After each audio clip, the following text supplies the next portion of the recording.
강원도 원주에서 서울로 가는 어두운 차 안, 휴대폰 화면이 밝게 빛났습니다. 거기 뜬 이름 석자, 엄마 하트 김수진. 뒷좌석에 앉은 중년 남자의 얼굴이 순간 굳어졌습니다. 마치 유령을 본 것처럼, 아니 30년 전 묻어둔 과거가 되살아난 것처럼 그의 눈동자가 흔들렸습니다. 전화 받으세요. 겨우 나온 그의 목소리는 떨리고 있었습니다. 운전석의 젊은 청년은 아무것도 모른 채 밝은 목소리로 전화를 받았습니다. 엄마, 저 이제 마지막 손님 모셔다 드리고 집에 갈게요.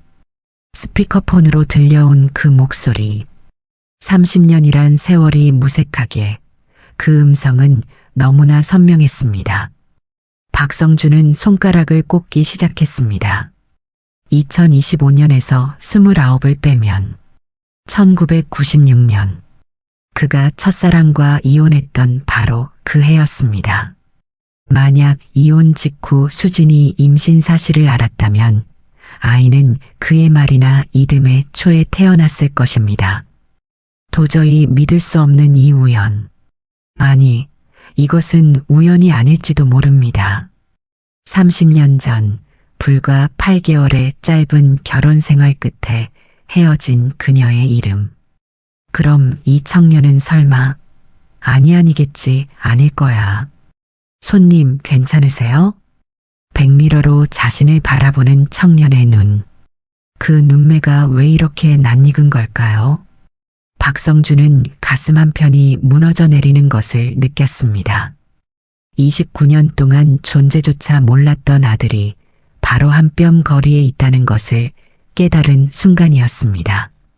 하지만 이 모든 일은 어떻게 시작된 걸까요? 시간을 조금 되돌려 오늘 저녁 원주의 한 음식점으로 가보겠습니다. 여러분, 혹시 이런 일이 실제로 일어날 수 있다고 생각하시나요? 평범한 일상 속에 숨겨진 놀라운 인연, 그 이야기를 지금부터 들려드리겠습니다. 만약 이런 드라마 같은 실화에 관심이 있으시다면 잠시만 시간을 내어 구독 버튼을 눌러주세요. 저희는 매일 여러분께 가슴 뭉클한 이야기를 전해드립니다. 알림 설정까지 해주신다면 따뜻한 감동을 놓치지 않으실 거예요. 자, 그럼 몇 시간 전으로 돌아가 보겠습니다. 원주의 한 고깃집에서 웃음소리가 끊이지 않았습니다. 50대 중년들이 모여 앉아 서로의 배를 두드리며 농담을 주고받고 있었죠. 그 중에서도 유독 온화한 미소를 짓고 있는 한 남자가 있었습니다. 박성준, 55의 나이에도 여전히 단정한 모습을 유지하고 있는 그는 오늘 동창회의 주인공이었습니다. 야, 성준아. 부동산으로 대박 났다며? 서울에 건물이 몇 채야? 동창 하나가 그의 어깨를 두드리며 물었습니다. 박성준은 겸손하게 손을 저었습니다. 에이, 무슨 대박이야. 그냥 운이 좋았지. 하지만 모두가 알고 있었습니다. 그가 맨손으로 시작해서 지금의 자리에 오르기까지 얼마나 노력했는지를. 원주의 작은 부동산 중개소에서 시작해 이제는 서울 강남에 여러 채의 건물을 소유한 임대사업자가 되었으니까요. 그런데 성준아, 너 재혼은 안 했냐? 갑작스러운 질문에 좌중이 조용해졌습니다. 다들 알고 있었죠. 30년 전 그가 불과 8개월 만에 이혼했다는 것을. 당시에는 꽤나 화제가 되었던 일이었습니다. 성격 차이라고 했지만 진짜 이유는 아무도 몰랐습니다. 그냥 혼자가 편해서. 박성준이 쓴웃음을 지으며 소주잔을 들었습니다. 그때 또 다른 동창이 끼어들었습니다. 그때 그 수진이는 어떻게 사는지 아냐? 김수진 말이야. 그 이름을 듣는 순간 박성준의 손이 미세하게 떨렸습니다.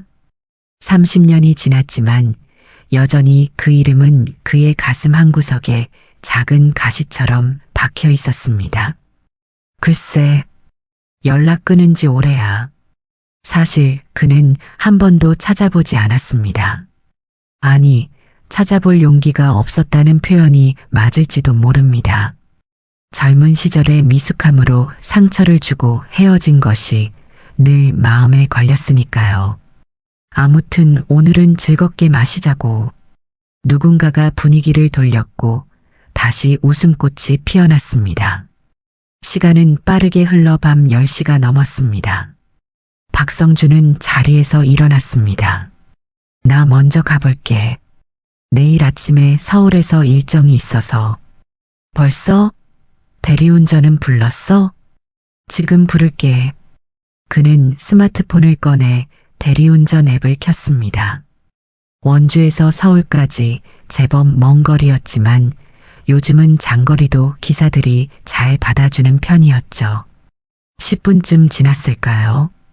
한 청년이 가게 안으로 들어왔습니다. 깔끔한 검은색 점퍼에 단정한 머리, 그리고 선한 인상의 얼굴. 첫인상부터 호감이 가는 젊은이였습니다.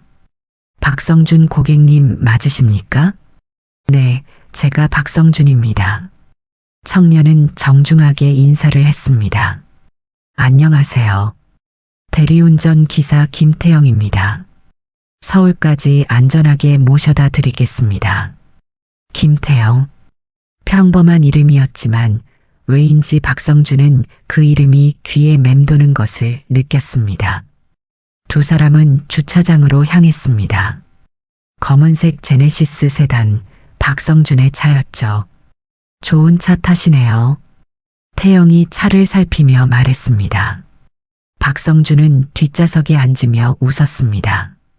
편하게 운전하세요. 급하지 않으니까 안전운전만 해주시면 됩니다. 네, 알겠습니다. 차가 원주 시내를 벗어나기 시작했습니다. 처음엔 조용했지만 신호등에 걸렸을 때 박성준이 먼저 말을 걸었습니다. 대리운전 하신 지 오래되셨어요? 3년 정도 됐습니다. 낮에는 다른 일도 하고 저녁에는 이렇게 대리운전을 하고 있어요. 힘드시겠네요. 뭐 먹고 살려면 열심히 해야죠. 태영의 목소리에는 불평 하나 없었습니다. 오히려 밝고 긍정적인 에너지가 느껴졌죠. 박성준은 백미러로 청년의 옆모습을 바라봤습니다. 왠지 모르게 정이 가는 얼굴이었습니다. 결혼은 하셨어요? 아직이요. 어머니 모시고 사는데 결혼은 좀 더 자리 잡고 나서 하려고요. 효자시네요. 효자는 무슨요? 당연한 거죠. 어머니가 저 혼자 키우시느라 고생 많이 하셨거든요. 혼자 키우셨다는 말에 박성준의 귀가 쫑긋했습니다. 아버지는? 없어요. 제가 태어나기 전에 헤어지셨대요. 어머니가 자세한 얘기는 안 하시는데 아버지는 제가 있는 줄도 모르신다고 하더라고요.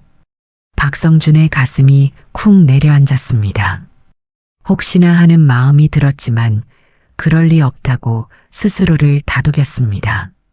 세상에 그런 우연이 어디 있겠습니까? 차는 이제 영동 고속도로 진입로에 들어섰습니다. 원주의 불빛들이 점점 뒤로 멀어지고 앞으로는 캄캄한 도로가 펼쳐졌죠. 태영은 능숙하게 차선을 변경하며 본선에 합류했습니다. 그의 운전 실력은 상당히 안정적이었고 박성준은 편안하게 등을 기댔습니다. 운전 실력이 좋으시네요. 칭찬에 태영이 수줍게 웃었습니다. 매일 하다 보니 늘더라고요. 사실 처음엔 장거리가 무서웠는데 이제는 오히려 장거리가 좋아요. 이렇게 좋은 분들과 대화도 나눌 수 있고요. 박성준은 청년의 긍정적인 태도가 마음에 들었습니다. 요즘 젊은이들 중에 이렇게 성실한 사람을 만나기가 쉽지 않았으니까요. 어머니가 원주에 계시나 보네요? 네, 작은 식당을 하고 계세요. 김밥이랑 라면 파는 분식집이에요. 규모는 작지만 단골 손님들이 많아서 그럭저럭 잘 되고 있어요. 태영의 목소리에는 어머니에 대한 자부심이 묻어났습니다. 박성준은 문득 30년 전 수진의 모습이 떠올랐습니다. 그녀도 요리를 참 잘했었죠. 특히 김밥은 정말 맛있었는데 그는 고개를 저으며 과거의 기억을 털어냈습니다. 어머니 혼자 하시기 힘드실 텐데 그래서 제가 낮에는 가게 일을 돕고 있어요. 아침 장 보는 것부터 시작해서 재료 손질하고 점심 장사 끝나면 청소하고 그러고 나서 저녁에 대리운전을 하는 거죠. 박성준은 놀랐습니다. 이 청년이 얼마나 열심히 살고 있는지 알 수 있었으니까요. 하루 종일 일만 하시는군요. 힘들지 않으세요? 태영은 백미러로 박성준을 보며 환하게 웃었습니다. 힘들긴 해도 어머니 생각하면 힘이 나요. 어머니가 저 때문에 얼마나 고생하셨는데요. 이제는 제가 어머니를 편하게 해드려야죠. 그 순간 박성준은 가슴 한편이 뜨거워지는 것을 느꼈습니다. 부모 없는 자식은 없지만 이렇게 효성이 지극한 자식은 흔치 않았으니까요. 그는 자신도 모르게 물었습니다. 어머니가 재혼은 안 하셨나요? 잠시 침묵이 흘렀습니다. 태영이 천천히 입을 열었습니다. 한 번도 안 하셨어요. 제가 어렸을 때 몇 번 중매 얘기가 있었다는데 다 거절하셨대요. 저 하나 키우는데 집중하겠다고. 박성준의 마음이 복잡해졌습니다. 만약, 정말 만약에 이 청년이 수진의 아들이라면 그녀는 30년을 혼자 살며 아이를 키운 것일까요? 대단한 분이시네요, 어머니가. 정말 대단하세요. 가끔 어머니한테 물어봐요. 왜 아버지 얘기를 안 하시냐고. 그럼 어머니는 그냥 웃기만 하세요. 원망도 없고 미움도 없다고 그저 우리 둘이 행복하면 그만이라고. 태영의 말을 들으며 박성준은 점점 더 불안해졌습니다. 혹시 정말로. 아니야, 그럴 리 없어. 그는 속으로 자신을 다독였지만 왜인지 자꾸만 수진의 얼굴이 떠올랐습니다. 어머니 성함이 어떻게 되시나요? 무심한 듯 던진 질문이었지만 박성준의 심장은 빠르게 뛰고 있었습니다. 태영이 대답했습니다. 김수진이요. 평범한 이름이죠? 순간 박성준의 숨이 멎는 듯 했습니다. 김수진. 정말로 그 김수진일까? 하지만 김수진이라는 이름이 얼마나 흔한 이름입니까? 그는 애써 평정심을 유지하려 했지만 목소리가 떨리는 것을 막을 수 없었습니다. 김수진 씨. 네. 혹시 저희 어머니 아세요? 태영이 놀라서 물었습니다. 박성준은 황급히 고개를 저었습니다. 아, 아니에요. 그냥 제가 아는 사람과 이름이 같아서. 나이가 어떻게 되시죠? 53이세요. 66년생이시니까. 박성준의 손이 떨렸습니다. 나이까지 같았습니다. 하지만 여전히 확신할 수는 없었죠. 우연의 일치일 수도 있으니까요. 그는 조심스럽게 다시 물었습니다. 원주 토박이신가요? 아니에요. 원래는 춘천 분이신데 제가 태어나고 나서 원주로 이사 오셨대요. 혼자 아이 키우기에는 고향이 불편하셨나 봐요. 춘천. 박성준과 수진이 처음 만난 곳이 춘천이었습니다. 그들은 춘천의 한 대학에서 만났고 졸업 후 결혼했었죠. 점점 더 퍼즐 조각이 맞춰지고 있었습니다. 차는 이제 횡성 휴게소를 지나고 있었습니다.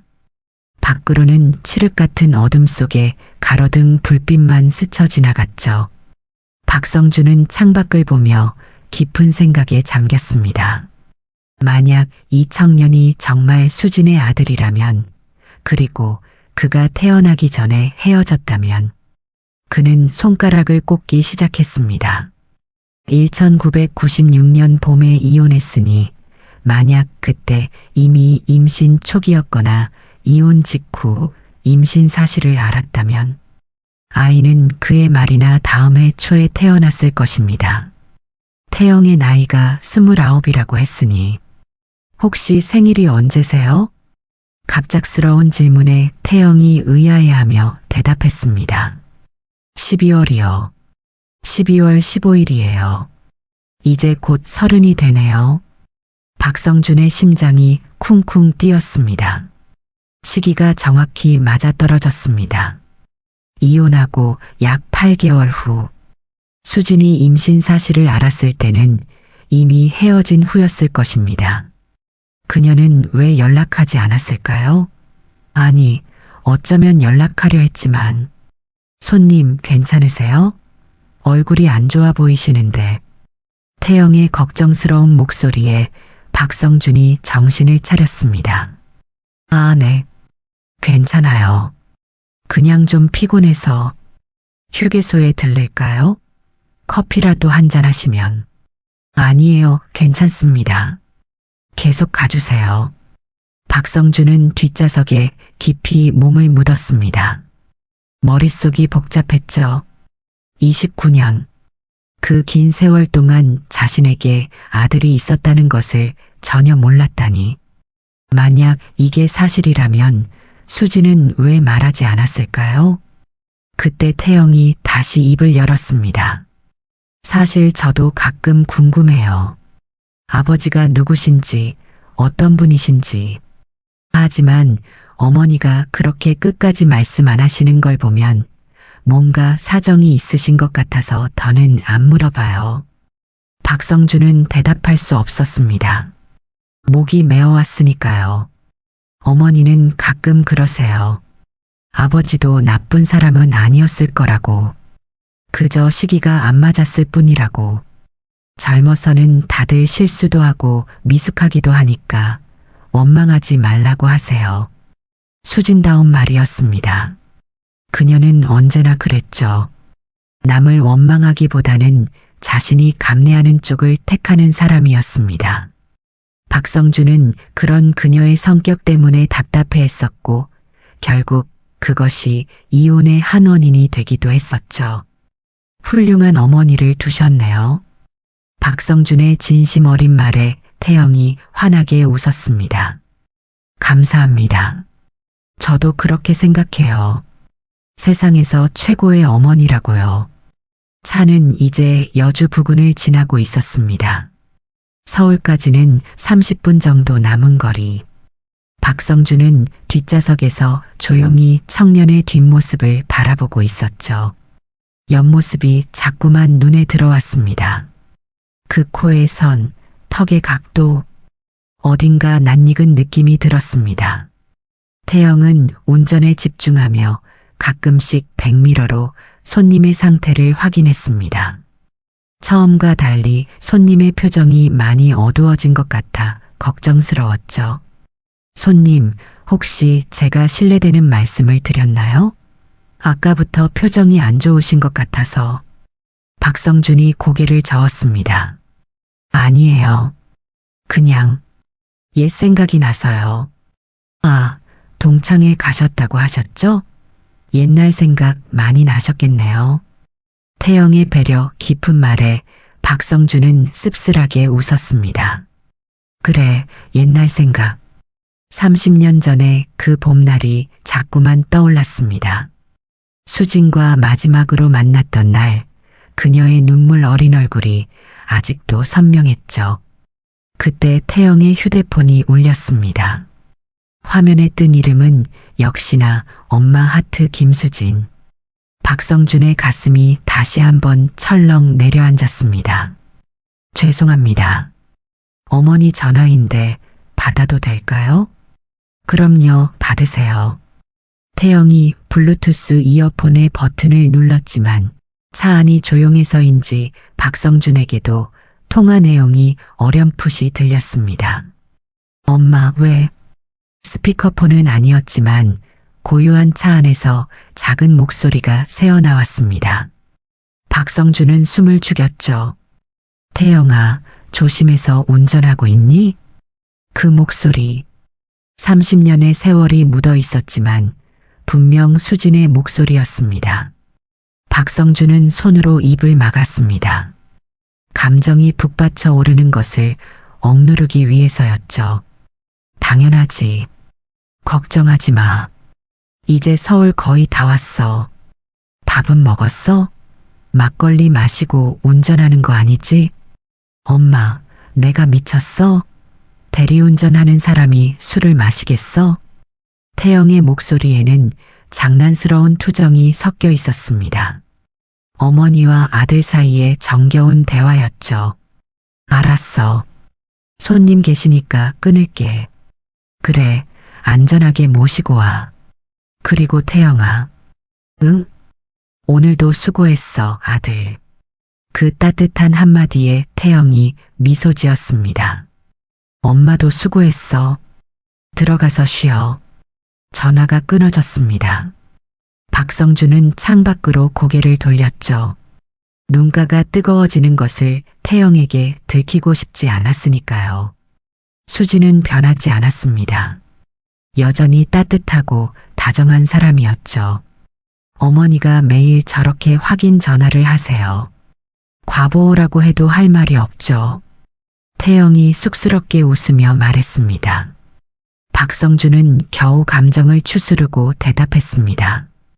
좋은 거죠. 걱정해주는 사람이 있다는 게. 맞아요. 가끔은 귀찮기도 하지만 이런 게 행복인 것 같아요. 행복. 그 단어가 박성준의 가슴을 찔렀습니다. 자신이 놓쳐버린 것이 무엇인지 이제야 알 것 같았으니까요. 혹시 어머니 가게가 원주 어디쯤인가요? 무심한 듯 던진 질문이었지만 박성준의 손은 떨리고 있었습니다. 당구동이요. 원주역 근처에 수진분식이라고 작은 가게예요. 간판도 낡아서 잘 안 보이는데 동네 사람들은 다 아는 맛집이죠. 수진분식? 그녀가 자신의 이름을 내건 가게를 하고 있었다니. 박성준은 복잡한 심정이었습니다.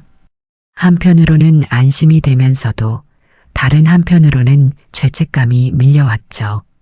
사장님도 원주에 자주 오시나요? 태영의 질문에 박성준이 고개를 끄덕였습니다. 가끔요.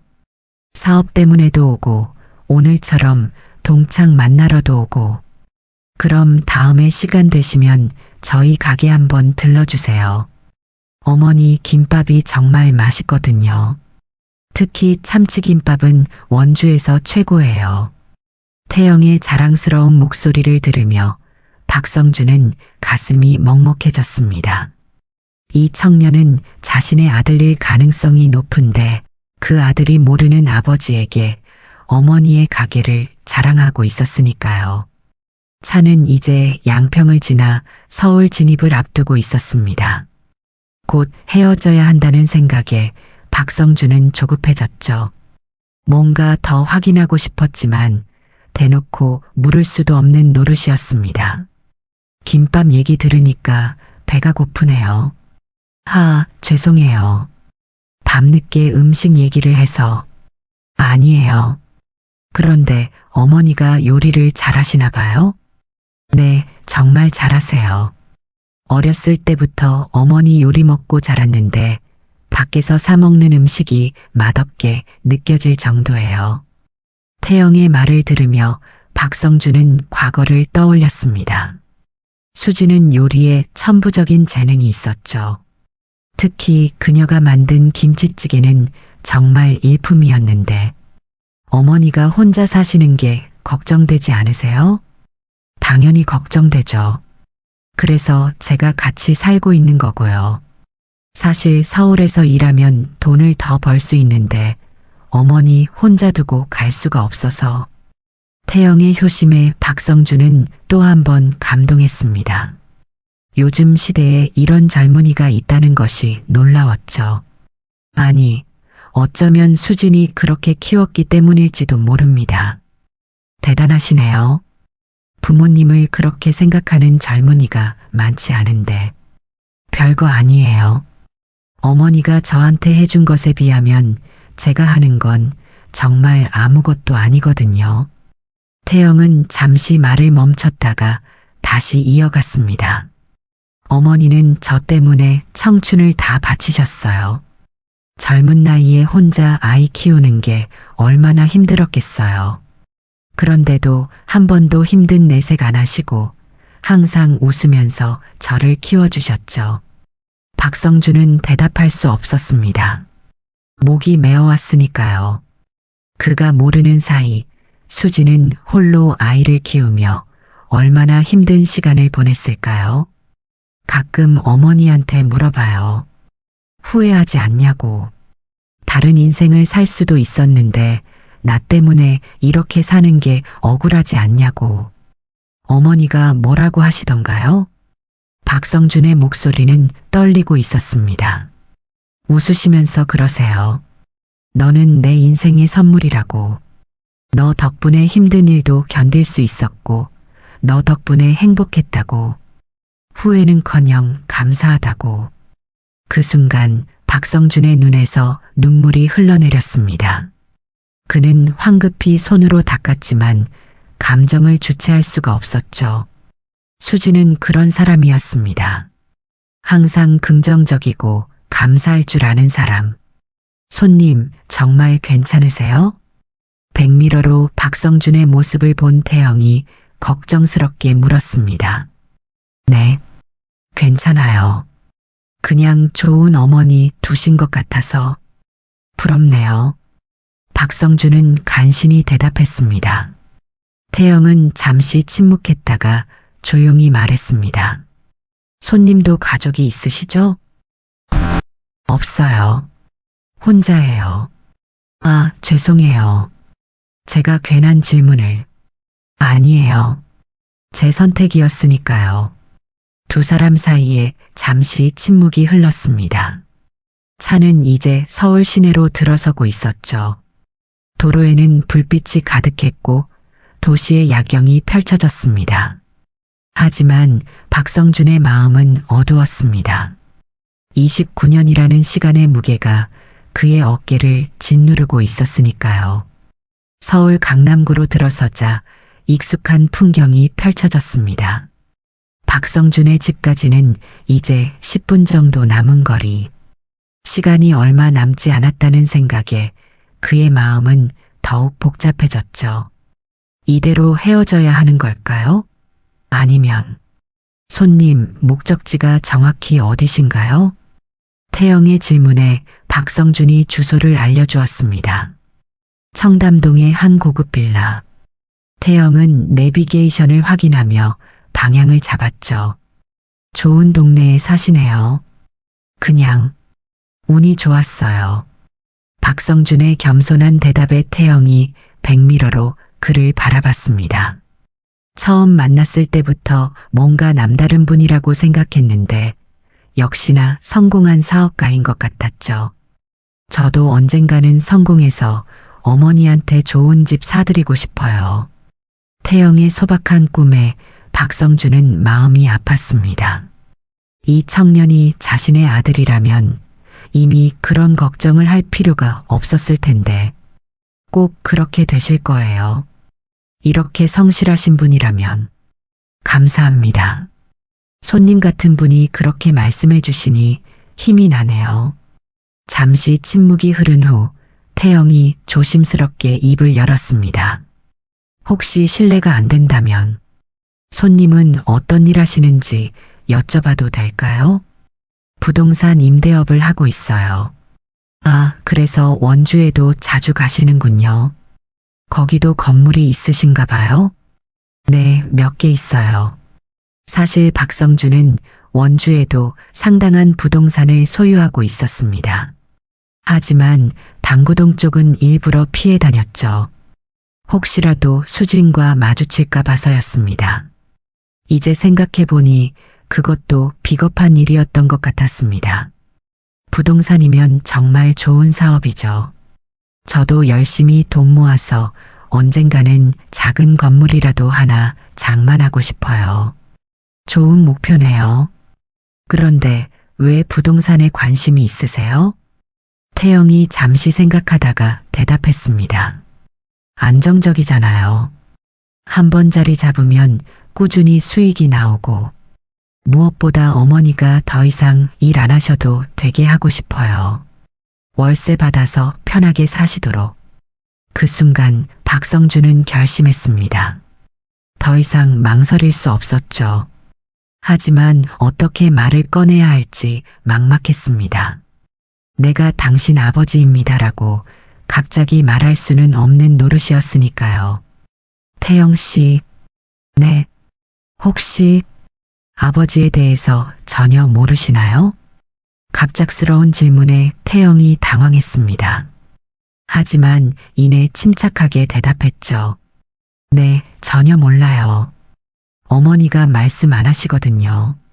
어렸을 때는 많이 궁금했는데 이제는 그냥 어머니한테 아픈 기억인 것 같아서 묻지 않아요. 만약에 아버지를 만난다면 어떠실 것 같으세요? 태영은 잠시 생각에 잠겼습니다. 한 번도 진지하게 생각해 본 적 없는 질문이었으니까요. 글쎄요. 솔직히 잘 모르겠어요. 원망하는 마음이 없다면 거짓말이겠죠. 하지만 어머니가 늘 말씀하셨어요. 원망하지 말라고. 각자의 사정이 있었을 거라고. 박성준은 숨을 깊이 들이쉬었습니다. 이제 정말 말해야 할 때가 온 것 같았죠. 그 사정이 정말 어쩔 수 없는 거였다면요?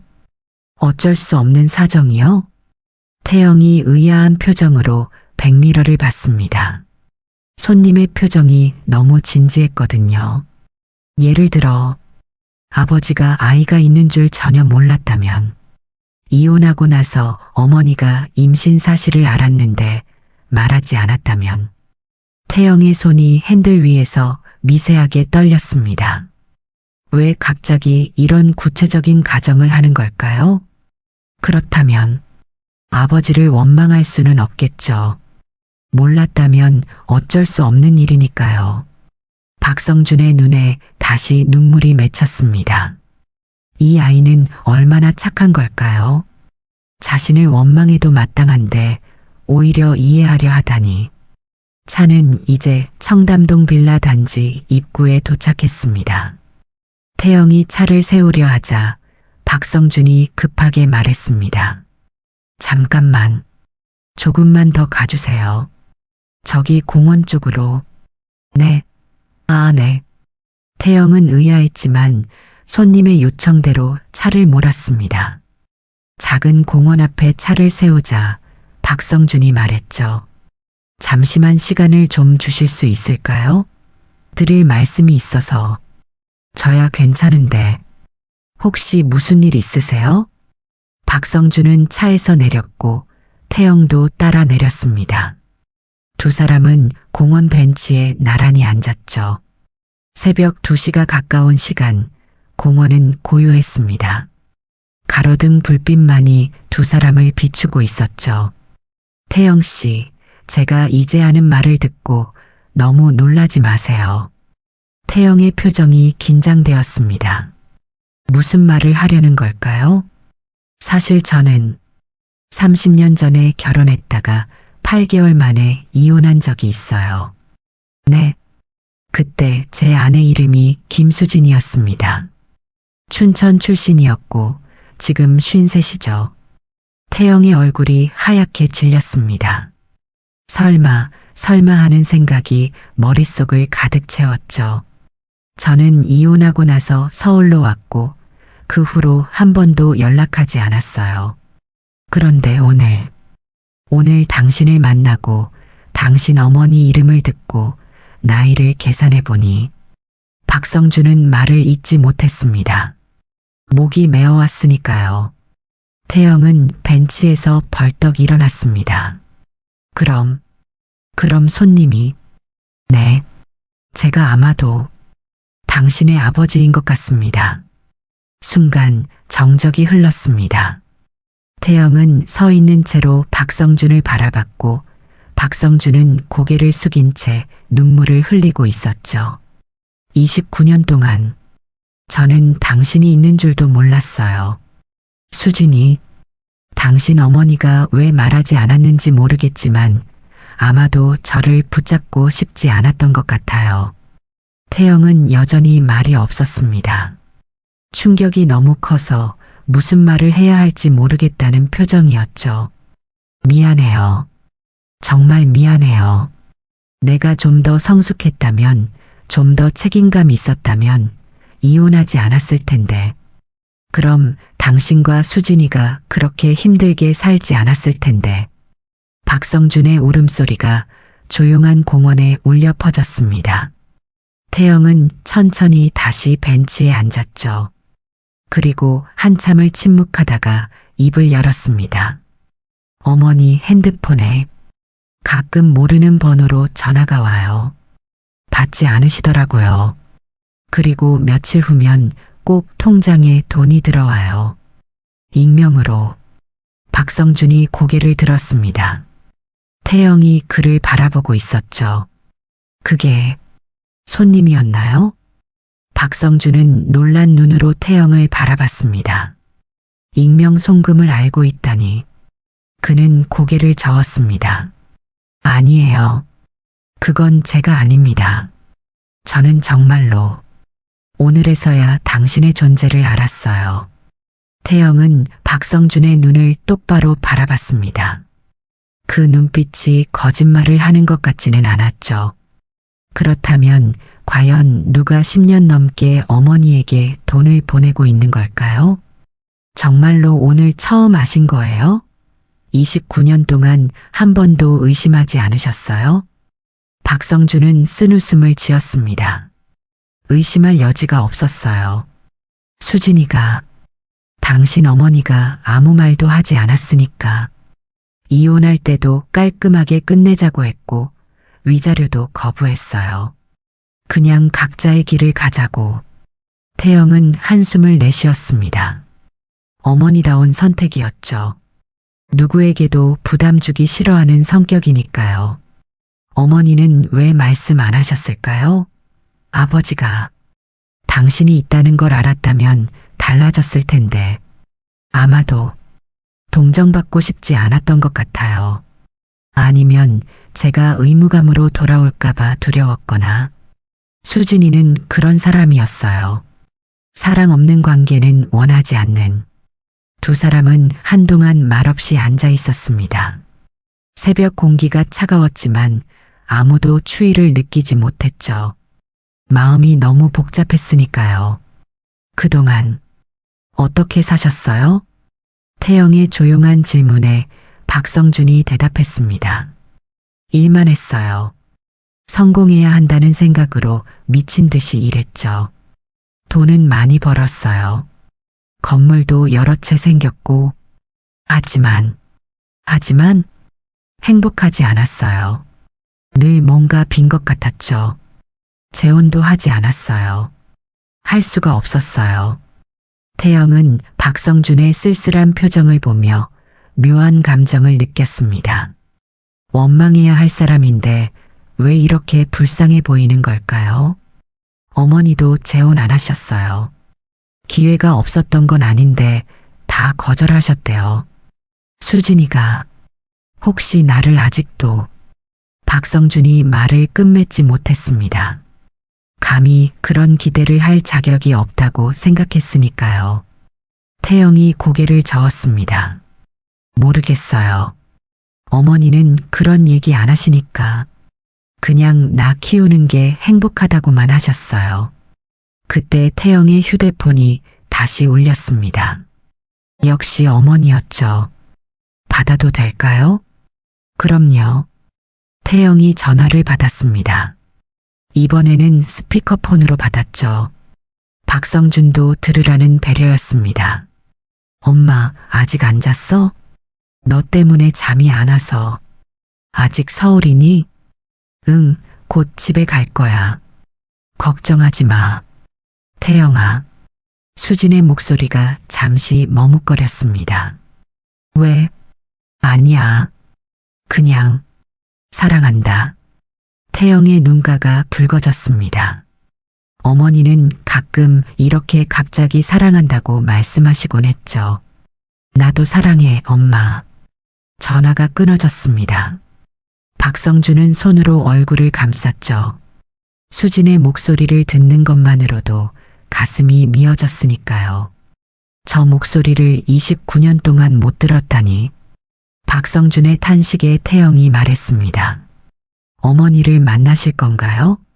만나고 싶어요. 하지만 내가 나타나면 수진이가 혼란스러워할 것 같아서. 그럴 수도 있겠네요. 태영은 잠시 생각하다가 말했습니다. 일단은 시간을 좀 두는 게 좋을 것 같아요. 저도 정리할 시간이 필요하고 어머니한테 어떻게 말씀드려야 할지도 생각해 봐야 하고. 박성준은 고개를 끄덕였습니다. 태영의 성숙한 대처가 놀라웠죠. 근데 한 가지 묻고 싶은 게 있어요. 뭐든 물어보세요. 왜 이혼하셨어요? 진짜 이유가 뭐였어요? 박성준은 한숨을 쉬었습니다. 30년 전의 기억이 선명하게 떠올랐죠. 젊고 미숙했어요. 저는 성공에 대한 욕심이 컸고 수진이는 소박한 행복을 원했죠. 저는 큰 도시로 가고 싶었고 수진이는 고향에 머물고 싶어 했어요. 가치관이 달랐던 거예요. 그것 때문에 헤어지신 거예요? 그것뿐만이 아니었어요. 저는 수진이가 답답했어요. 야망이 없어 보였거든요. 그리고 수진이는 제가 너무 물질적이라고 했죠. 싸움이 잦아졌고 결국 박성준은 말을 잇지 못했습니다. 지금 생각해보면 정말 어리석은 이유들이었으니까요. 후회하세요? 매일 해요. 성공한 뒤에 깨달았어요. 수진이가 옳았다는 걸. 소박하지만 따뜻한 가정이 얼마나 소중한지. 하지만 이미 늦었죠. 태영은 박성준의 어깨에 손을 올렸습니다. 위로의 손길이었죠. 늦었다고 생각하지 마세요. 어머니는 원망하지 않으실 거예요. 그런 분이거든요. 당신은 나를 원망하지 않나요? 태영은 잠시 생각하다가 대답했습니다. 솔직히 복잡해요. 왜 우리를 버렸냐고 따지고 싶기도 하고 그동안 어디 있었냐고 화내고 싶기도 해요. 하지만 당신도 나를 몰랐다면 당신도 피해자인 것 같아요. 29년 동안 아들이 있는 줄도 모르고 살았다니. 그것도 충분한 벌이었을 것 같아요. 박성준의 눈에서 또 눈물이 흘렀습니다. 이 아이는 어떻게 이렇게 마음이 넓은 걸까요? 고마워요. 정말 고마워요. 고마워하지 마세요. 아직 용서한 건 아니에요. 그냥 이해하려고 노력하는 거예요. 태영은 일어서며 말했습니다. 오늘은 여기까지 하죠. 연락처 주세요. 며칠 후에 제가 연락드릴게요. 박성준은 명함을 꺼내 건넸습니다. 태영은 명함을 받아 주머니에 넣었죠. 그리고 네, 어머니한테는 아직 말씀드리지 마세요. 제가 먼저 어머니 마음을 확인해 보고 싶어요. 알겠습니다. 두 사람은 다시 차로 돌아왔습니다. 태영이 박성준을 빌라 앞에 내려주며 말했습니다. 안녕히 주무세요. 아버지. 그 한마디에 박성준은 그 자리에 얼어붙었습니다. 아버지라는 호칭을 29년 만에 처음 들었으니까요. 태영의 차가 사라질 때까지 그는 그 자리에 서 있었습니다. 눈물이 멈추지 않았죠. 사흘이 지났습니다.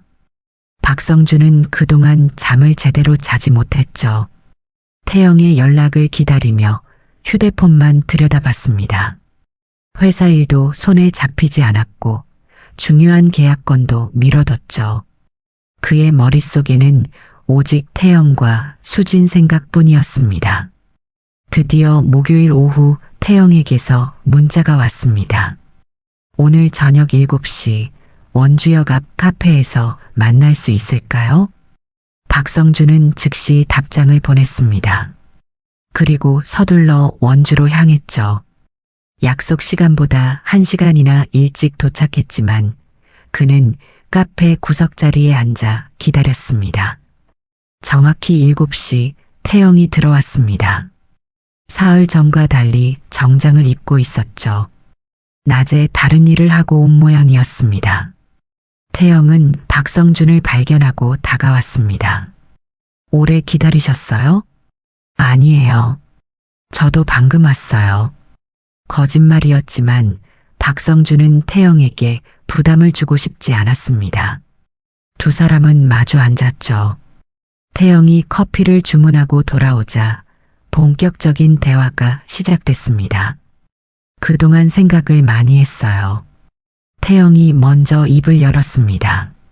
어머니한테 물어봤어요. 돌려서 물어봤죠. 아버지 얘기를.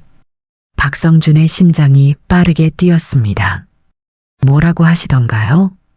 처음엔 왜 갑자기 그런 걸 묻냐고 하셨어요. 그래서 그냥 궁금해서라고 했더니 한참을 침묵하시다가 말씀하셨어요. 태영은 잠시 숨을 고르고 이어갔습니다. 좋은 사람이었다고. 단지 시기가 안 맞았을 뿐이라고. 그리고 한 가지 더 말씀하셨어요. 뭐라고? 지금도 가끔 그 사람이 잘 살고 있는지 궁금하다고. 행복하게 살고 있기를 바란다고. 박성준은 고개를 숙였습니다. 수지는 여전히 자신을 미워하지 않고 있었던 겁니다. 오히려 안부를 궁금해하고 있었다니. 그래서 제가 물었어요. 만약 그 사람이 나타난다면 어떻게 하실 거냐고. 뭐라고 대답하셨나요? 웃으시면서 이제 와서 무슨 상관이냐고. 각자 잘 살고 있으면 그만이라고. 박성준은 복잡한 심정이었습니다. 수진의 대답이 차가운 것 같으면서도 한편으로는 여전히 마음 한구석에 자신이 있는 것 같기도 했죠. 그런데 어머니 표정이 말과는 달랐어요. 눈가가 촉촉해지셨거든요. 태영의 말에 박성준은 고개를 들었습니다. 그래서 결심했어요. 두 분을 만나게 해드려야겠다고. 정말인가요? 네. 하지만 조건이 있어요. 태영의 표정이 진지해졌습니다. 첫째, 어머니한테 부담 주지 마세요. 29년 동안 혼자 살아오신 분이에요. 갑자기 나타나서 과거를 들추지 마세요. 알겠습니다. 둘째, 천천히 다가가세요. 친구부터 시작하는 거예요. 어머니가 마음을 열 때까지 기다려주세요. 그럴게요. 셋째, 태영이 잠시 망설이다가 말했습니다. 저를 아들로 인정해주세요. 29년 동안 없었던 사람 취급하지 마시고 진짜 아들로 대해주세요. 박성준의 눈에 눈물이 맺혔습니다. 당연하죠. 당신은 내 아들이에요. 내가 몰랐을 뿐이지 언제나 내 아들이었어요. 태영도 눈가가 붉어졌습니다. 평생 듣고 싶었던 말이었으니까요. 그럼 이번 주 일요일에 어머니 가게로 오세요. 손님인 척하고. 수진이가 나를 알아볼까요? 알아보실 거예요. 하지만 어머니도 준비가 필요하실 테니까 자연스럽게 만나는 게 좋을 것 같아요. 박성준은 고개를 끄덕였습니다. 태영의 배려심 깊은 계획이 고마웠죠. 근데 한 가지 궁금한 게 있어요. 태영이 말했습니다. 그 익명 송금. 정말 아버지가 아니신 거죠? 정말 아니에요. 나도 궁금해요. 누가 수진이를 도와주고 있는지. 두 사람은 잠시 생각에 잠겼습니다.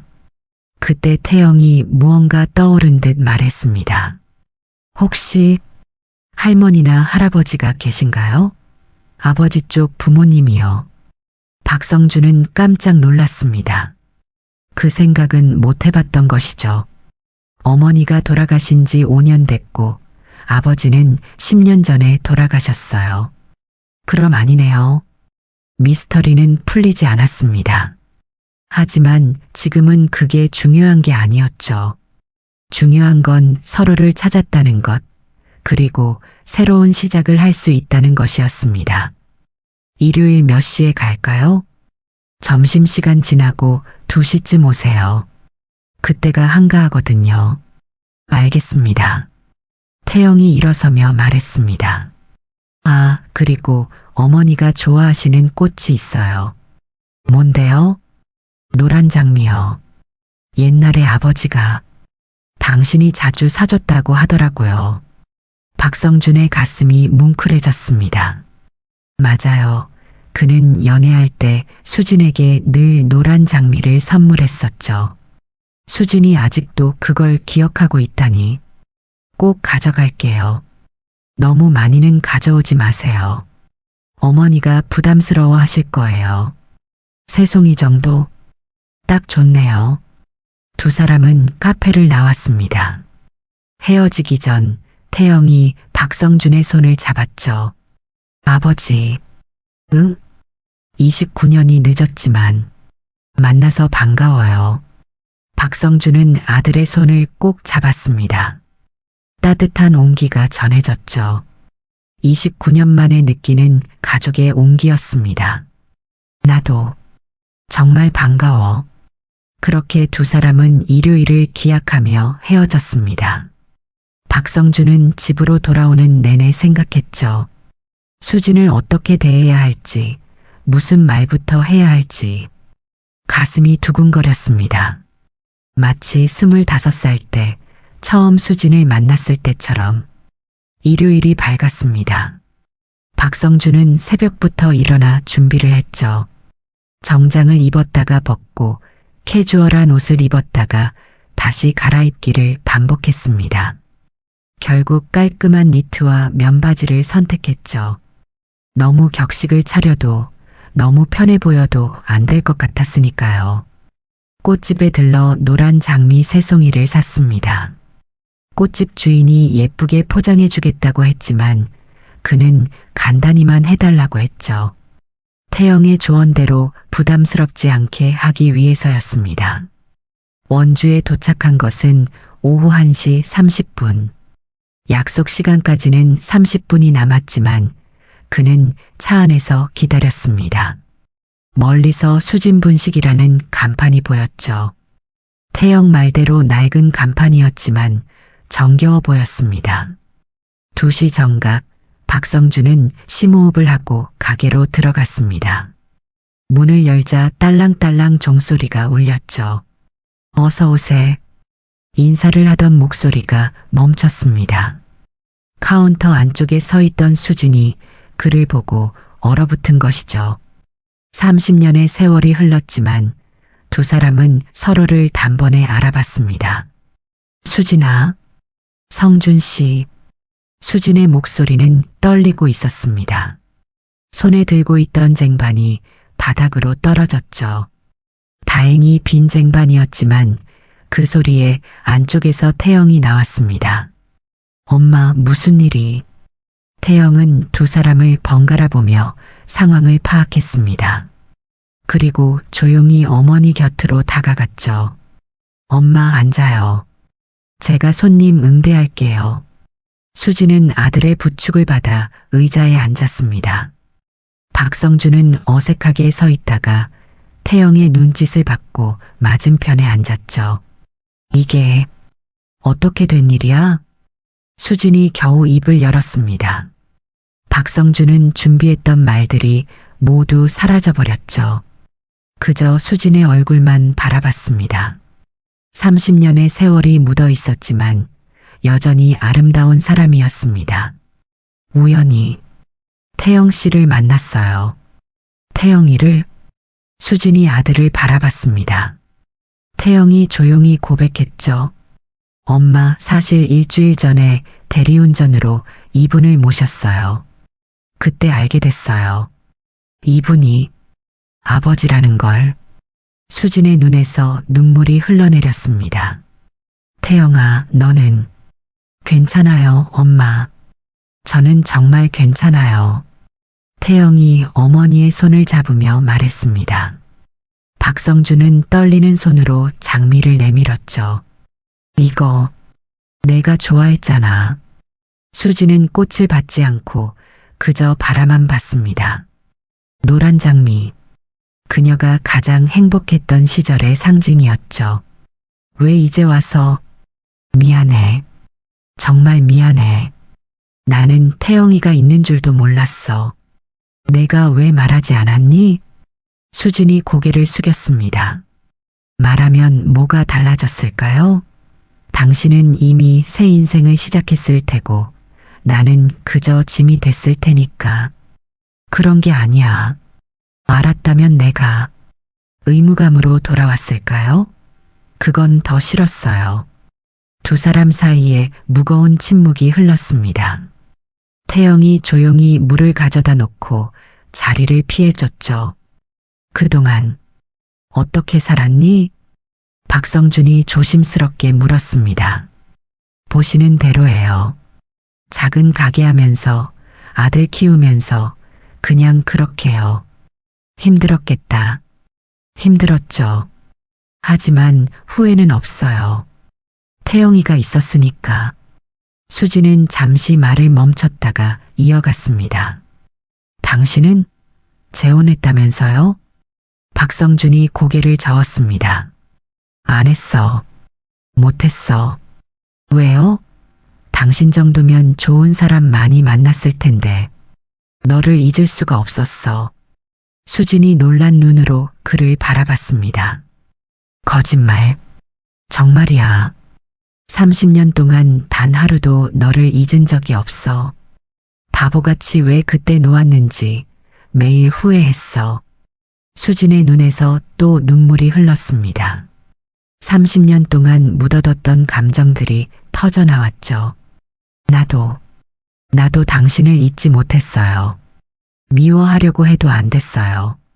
태영이가 당신을 닮아가는 걸 보면서 매일 당신 생각이 났어요.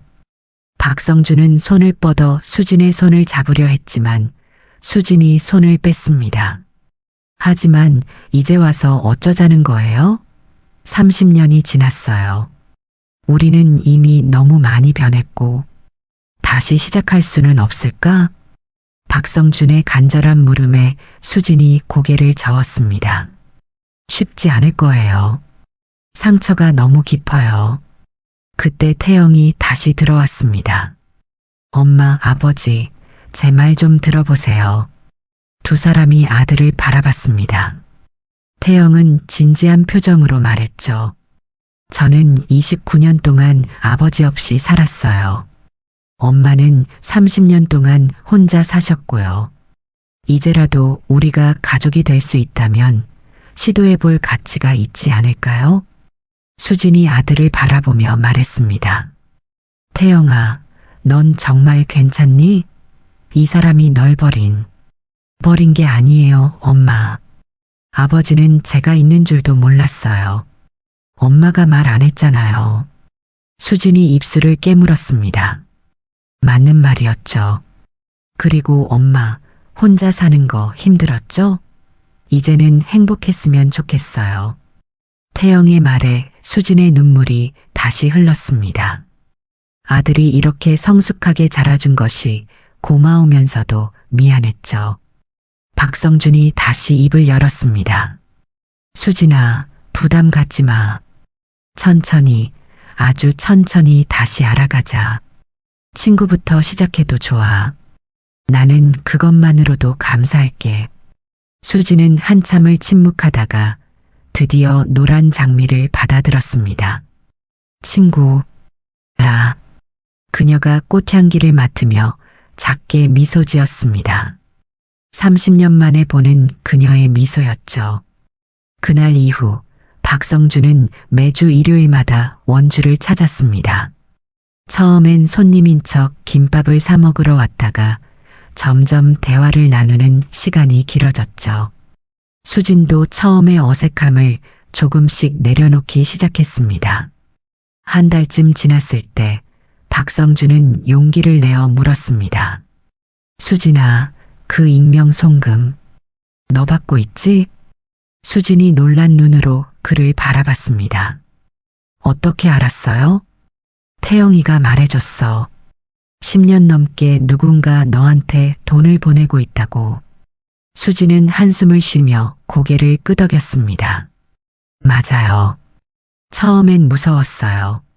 누군지도 모르는데 매달 돈이 들어오니까. 신고하려고도 했는데. 왜 안 했어? 태영이 학비가 필요했어요. 자존심 버리고 받았죠. 누군지는 아직도 몰라요. 박성준은 깊은 생각에 잠겼습니다. 그때 태영이 뭔가 생각난 듯 말했죠.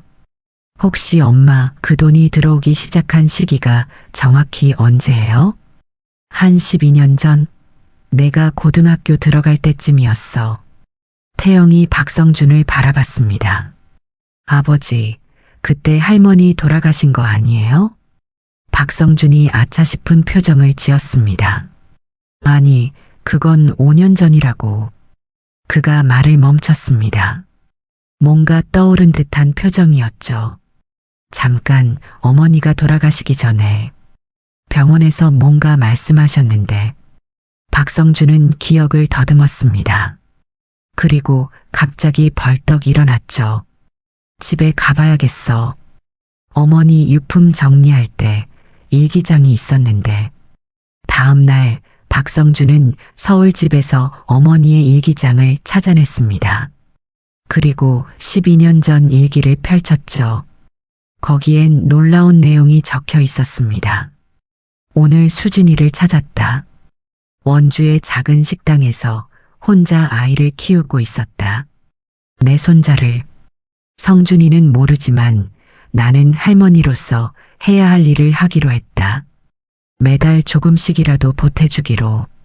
수진이가 알면 거부할 테니 익명으로. 박성준은 일기장을 들고 다시 원주로 갔습니다. 수진과 태영 앞에서 그 부분을 읽어주었죠. 어머니가, 우리 어머니가 12해 동안 당신을 도와주고 계셨어. 수진은 손으로 입을 막으며 울음을 터뜨렸습니다. 어머님이, 왜? 저 때문에 아들과 사이가 틀어졌을 텐데. 박성준이 계속 읽었습니다. 성준이가 수진이와 이혼한 건 내 책임도 있다. 내가 더 큰 성공을 바라게 만들었으니까. 이제라도 속죄하고 싶다.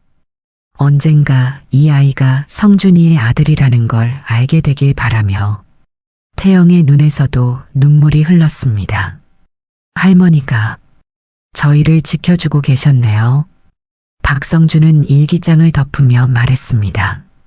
어머니는 돌아가시기 직전까지도 당신들 걱정을 하셨어. 나한테 원주에 가보라고, 거기 꼭 가봐야 할 사람이 있다고. 그때는 무슨 말씀인지 몰랐는데 수진이 눈물을 닦으며 말했습니다. 어머님께 용서를 구하고 싶어요. 그리고 감사하다고, 정말 감사하다고 전하고 싶어요. 어머니 묘소에 같이 가자. 태영이도 함께. 어머니가 손자 얼굴 보시면 얼마나 기뻐하실까. 그 주말 세 사람은 함께 박성준 어머니의 묘소를 찾았습니다. 태영은 처음으로 할머니 산소 앞에 절을 했죠. 할머니, 저 태영이에요. 이제야 인사드려요. 그동안 저희를 지켜주셔서 감사해요. 수진도 무릎을 꿇고 절을 했습니다. 어머님 죄송해요. 그리고 감사해요. 어머님 덕분에 태영이를 잘 키울 수 있었어요. 박성준은 두 사람을 바라보며 생각했습니다. 어머니가 끝까지 지키려 했던 것이 바로 이 가족이었구나. 묘소에서 돌아오는 길, 수진이 조용히 말했습니다. 성준 씨, 응? 우리 다시 시작해 볼까요? 박성준이 놀란 눈으로 수진을 바라봤습니다. 정말? 어머님이 이렇게까지 우리를 생각해 주셨는데 이제는 정말 가족이 되어야 할 것 같아요. 태영이 두 사람의 손을 잡아 포겠습니다. 이제야 진짜 가족이 되는 거네요. 박성준은 처음으로 수진을 안아주었습니다. 30년 만의 포옹이었죠. 수진도 더 이상 거부하지 않았습니다. 미안해, 정말 미안해. 이제 그만 미안해해요. 앞으로가 중요한 거잖아요. 6개월 후 작은 결혼식이 열렸습니다. 재혼이 아니라 복혼이었죠. 태영이 두 사람의 주례를 섰습니다. 30년의 긴 여행을 마치고 다시 만난 두 분을 축복합니다. 이제는 서로를 놓지 마시고 남은 인생을 함께 행복하게 사세요. 박성준과 수진은 서로를 바라보며 미소 지었습니다. 늦었지만 아니 늦었기에 더 소중한 사랑이었죠.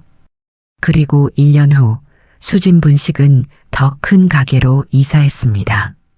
박성준이 투자하고 태영이 경영을 맡았죠. 가게 이름은 그대로 수진 분식이었지만 작은 글씨로 그리고 가족이 추가되었습니다. 때로는 인생이 우리를 돌고 돌게 만듭니다. 하지만 그 긴 여정 끝에는 결국 가족이 있었습니다. 피를 나눈 것만이 가족이 아니라 서로를 이해하고 용서하고 사랑하는 마음이 진짜 가족을 만든다는 것을 박성준과 수진 그리고 태영은 30년이 걸려서야 깨달았습니다. 여러분도 혹시 놓친 인연이 있나요? 아직 늦지 않았을지도 모릅니다. 용기를 내어 다시 손을 내밀어 보세요. 그 손을 잡아줄 누군가가 기다리고 있을지도 모르니까요. 지난 30년간 수진의 이야기. 저녁 9시 수진 분식의 하루가 끝나갑니다. 나는 마지막 테이블을 닦으며 창밖을 바라봤죠. 태영이가 대리운전 나간 지 1시간.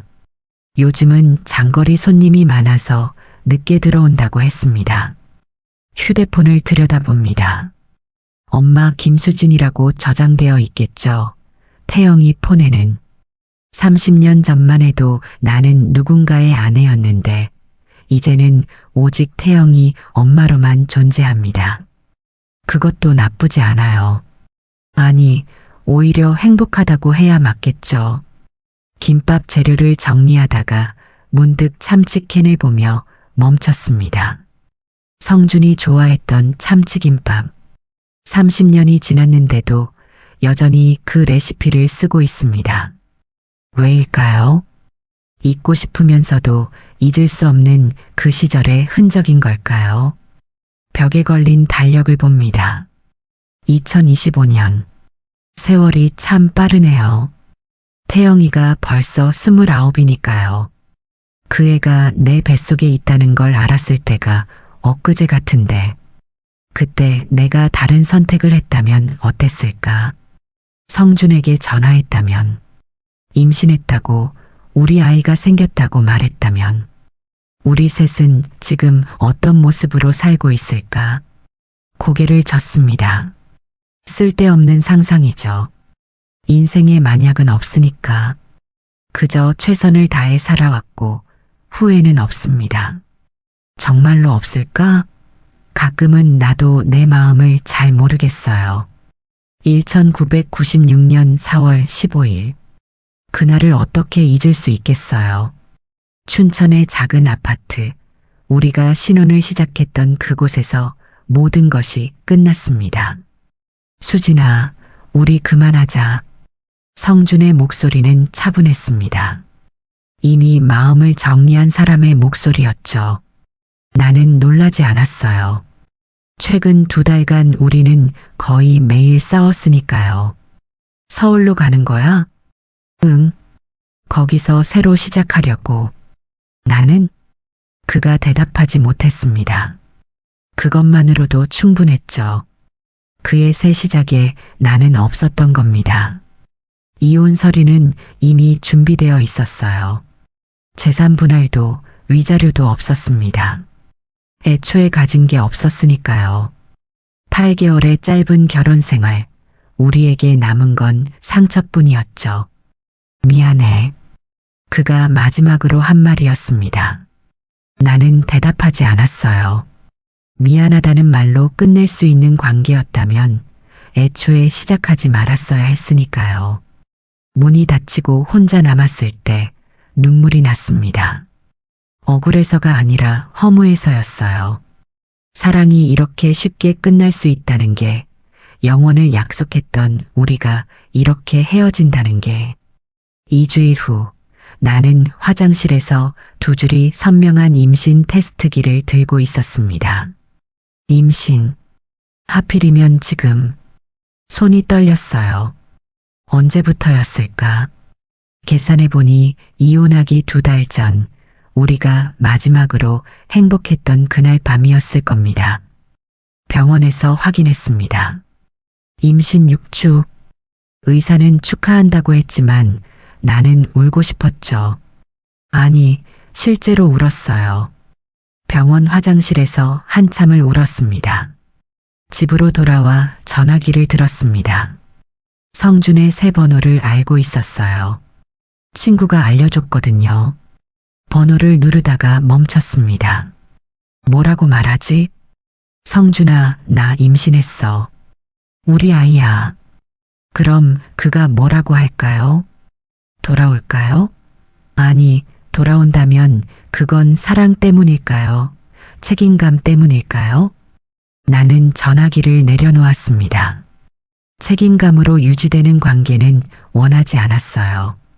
그건 나에게도 성준에게도 무엇보다 이 아이에게도 불행일 테니까요. 그날 밤 배를 쓰다듬으며 아이에게 말했습니다. 미안해, 아가야.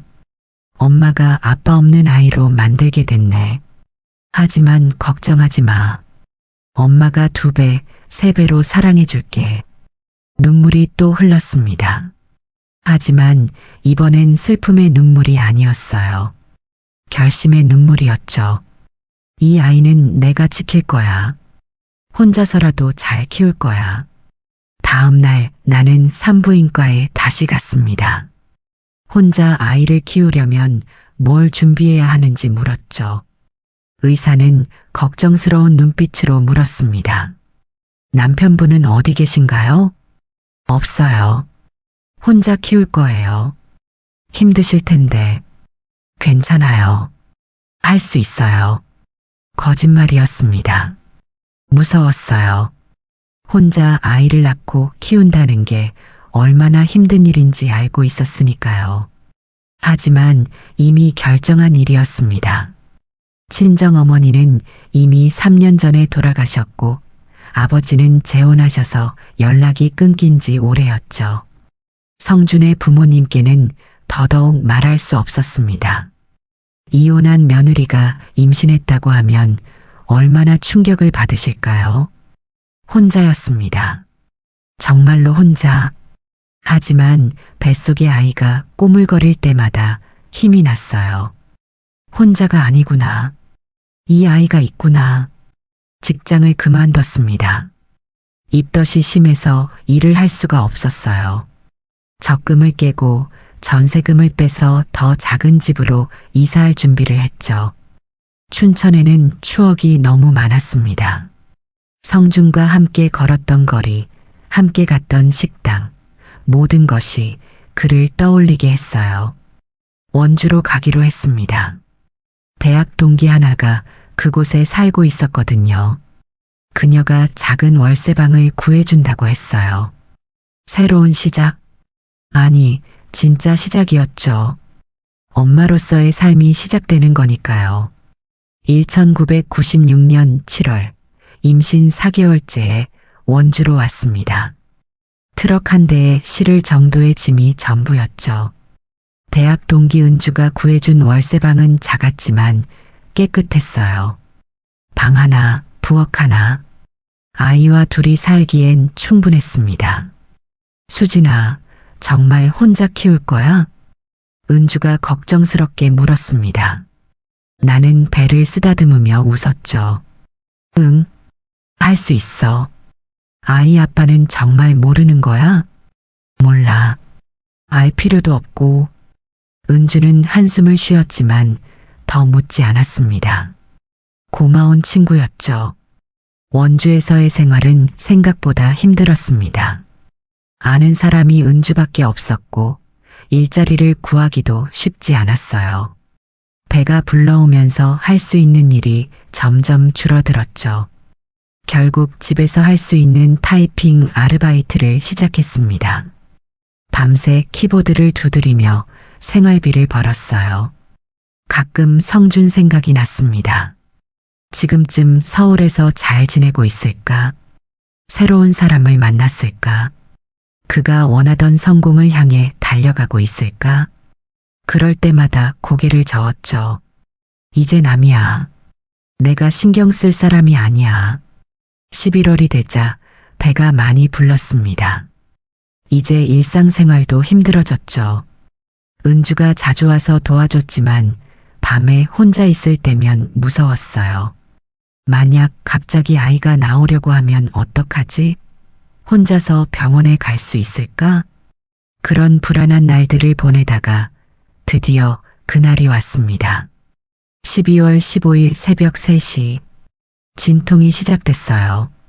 처음엔 배가 살짝 아픈 정도였는데 점점 통증이 심해졌죠. 은주에게 전화했습니다. 은주야, 나 진통 시작된 것 같아. 지금 갈게. 택시 불러.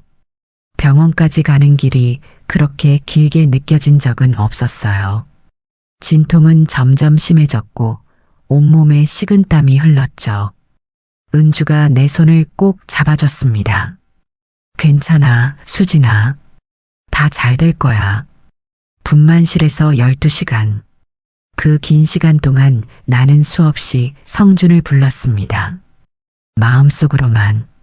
왜 나 혼자 이 고통을 겪어야 하는지, 왜 그가 여기 없는지 원망스러웠어요.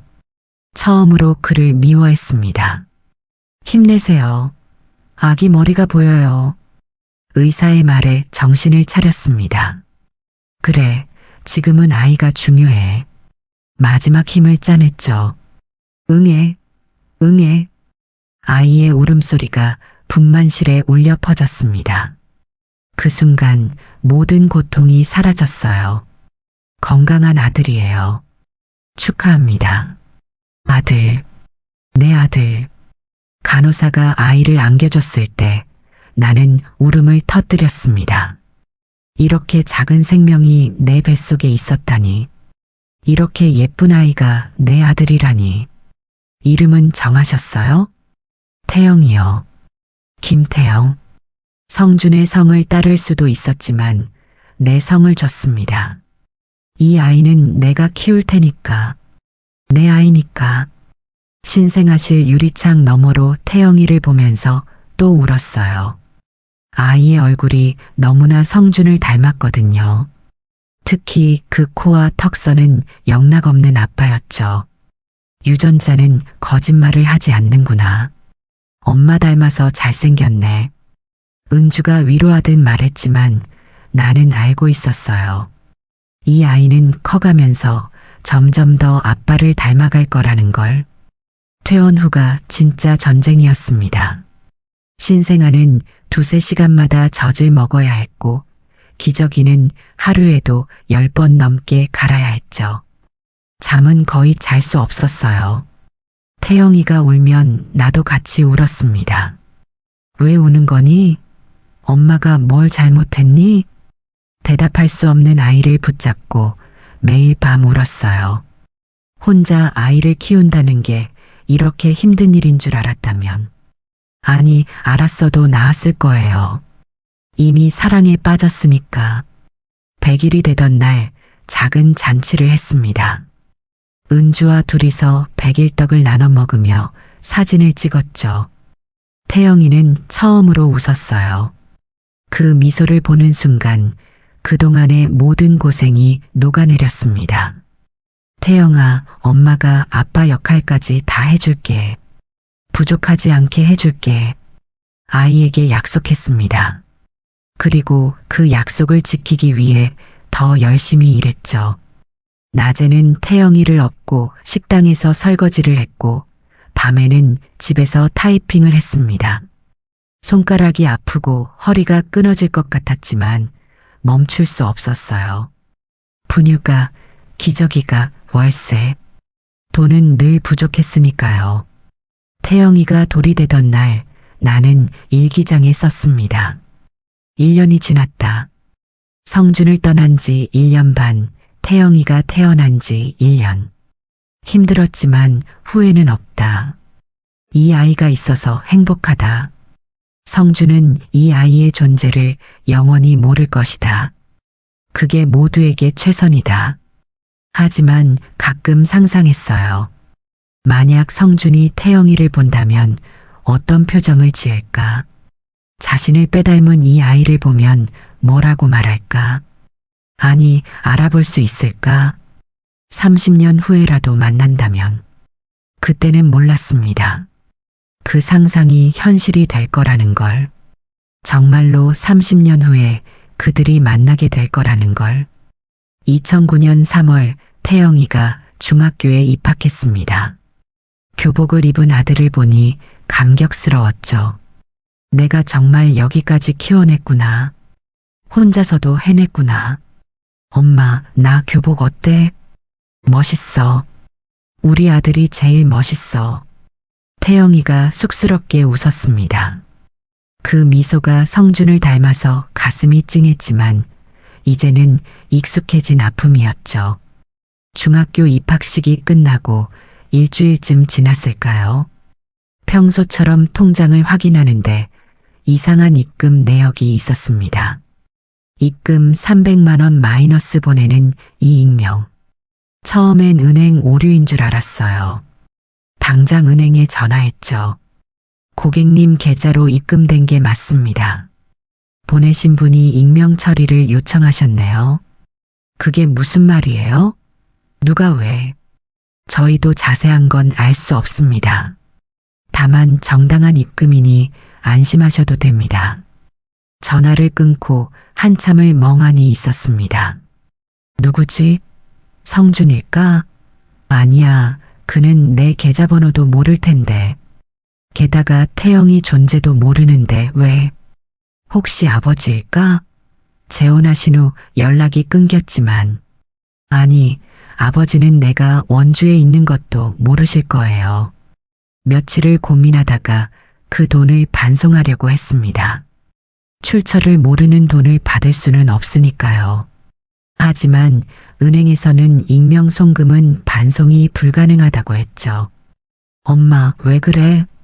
태영이가 걱정스럽게 물었습니다. 아니야.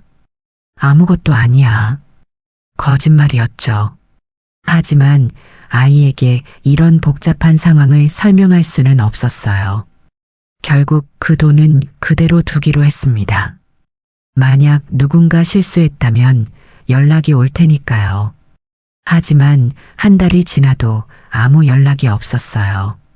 그리고 다음 달 또 입금이 됐습니다. 이번엔 150만 원. 역시 익명이었죠. 이제는 무서워졌습니다. 누군가 나를 지켜보고 있는 걸까? 무슨 의도가 있는 걸까? 은주에게 상담했습니다. 이상하다. 누가 왜 그런 돈을? 그러게. 나도 무서워. 경찰에 신고해 볼까? 그래도 될까? 범죄는 아닌 것 같은데. 고민 끝에 그 돈을 따로 통장에 넣어두기로 했습니다. 쓰지 않고 그냥 보관만 하기로요. 하지만 태영이가 학원에 가고 싶다고 했을 때 결국 그 돈을 썼습니다. 엄마, 나 수학학원 다니고 싶어? 학원은 비싸. 말을 멈췄습니다. 아이의 눈빛이 너무 간절했거든요. 친구들은 다 학원에 다니는데 자기만 못 다닌다고, 그래서 성적이 떨어진다고. 결국 익명의 돈으로 학원비를 냈습니다. 자존심은 상했지만 아이의 미래가 더 중요했으니까요. 그 후로도 돈은 계속 들어왔습니다. 때로는 100만 원, 때로는 200만 원. 규칙은 없었지만 꾸준했죠. 마치 누군가 우리 생활을 알고 필요할 때마다 보내주는 것 같았어요. 2005년 어느 날 나는 용기를 내어 은행 직원에게 부탁했습니다. 이 익명 송금 정말 누군지 알 수 없나요? 어느 지역에서 보내는지라도. 직원이 컴퓨터를 확인하더니 말했죠. 서울에서 보내시네요. 강남 지점에서요. 강남. 성준이 있을 법한 곳이었습니다. 하지만 여전히 확신할 수는 없었어요. 강남에 사는 사람이 얼마나 많은데. 그날 밤 오래된 앨범을 꺼냈습니다. 성준과 찍은 사진들, 결혼식 사진, 신혼여행 사진, 행복했던 시절의 흔적들, 그리고 한 장의 사진에서 멈췄어요. 성준의 어머니와 함께 찍은 사진. 시어머니는 나를 참 예뻐해 주셨죠. 비록 8개월밖에 며느리 노릇을 못했지만 혹시 어머님이 말도 안 되는 상상이었습니다. 시어머니는 내가 이혼한 후 어디로 갔는지도 모르실 텐데 게다가 태영이 존재는 더더욱 모르실 거고 하지만 가끔 이런 상상을 했어요. 만약 시어머니가 태영이를 본다면 얼마나 좋아하실까? 손자인 줄도 모르고 지나치신다면 얼마나 안타까울까?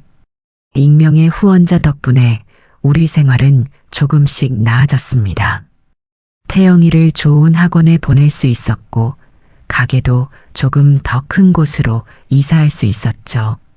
하지만 마음 한구석은 늘 불편했어요. 이 돈의 정체를 모른다는 것, 누군가에게 빚을 지고 있다는 느낌. 엄마, 우리 후원자가 있어? 어느 날 태영이가 물었습니다. 통장을 봤나 봐요. 응, 누군지는 모르겠지만 왜 우리를 도와주는 걸까? 모르겠어. 아마 좋은 사람인가 봐. 태영이는 고개를 갸웃거렸지만 더 묻지 않았습니다. 그로부터 몇 년 후 나는 신문에서 충격적인 기사를 봤습니다. 박성준 회장 모친 상. 작은 사진이었지만 분명 성준이었어요. 그리고 그의 어머니가 돌아가셨다는 내용. 가슴이 철렁했습니다. 시어머니가. 그런데 이상한 일이 일어났어요. 그달부터 익명 송금이 갑자기 늘어난 거예요. 평소보다 2배, 3배. 마치 누군가 마지막으로 큰 선물을 주고 떠난 것처럼. 그때는 몰랐습니다. 그게 정말로 시어머니의 마지막 선물이었다는 걸. 돌아가시기 전까지 꾸준히 보내주신 후원금이었다는 걸. 그리고 그녀가 우리의 정체를 알고 계셨다는 걸. 2015년 6월 태영이가 24이 되던 해였습니다. 대학을 포기하고 일을 시작한 지 3년째. 낮에는 편의점에서 일하고 저녁에는 대리운전을 하는 성실한 청년이 되었죠. 어느 날 저녁 태영이가 진지한 표정으로 내 앞에 앉았습니다. 엄마 아빠 이야기 좀 해줘. 또 시작이구나. 1년에 한두 번씩 태영이는 아버지에 대해 물었어요. 그때마다 나는 비슷한 대답을 반복했죠.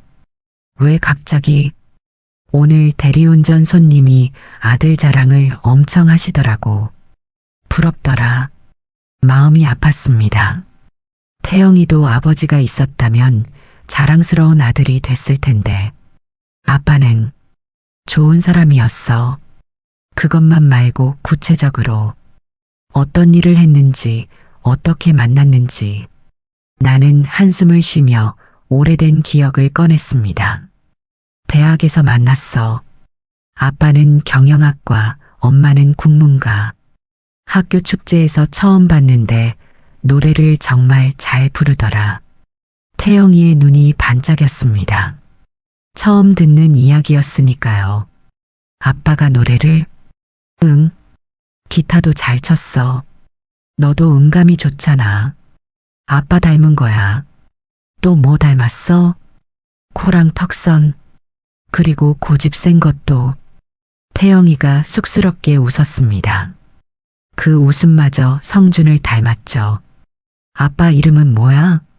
순간 망설였습니다. 이름을 알려주면 태영이가 찾아볼지도 모르니까요.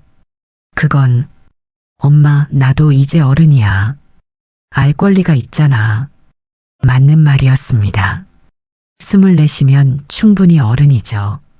더 이상 숨길 수는 없었어요. 박성준, 박성준. 태영이가 그 이름을 입으로 되뇌었습니다. 처음으로 알게 된 아버지의 이름. 아빠 직업은? 사업 같은 거 하려고 했어. 큰 꿈이 있었거든. 그래서 헤어진 거야? 그것도 있고, 우리가 너무 달랐어. 아빠는 서울 가서 크게 성공하고 싶어 했고, 엄마는 작은 도시에서 소박하게 살고 싶었거든. 태영이가 조용히 물었습니다.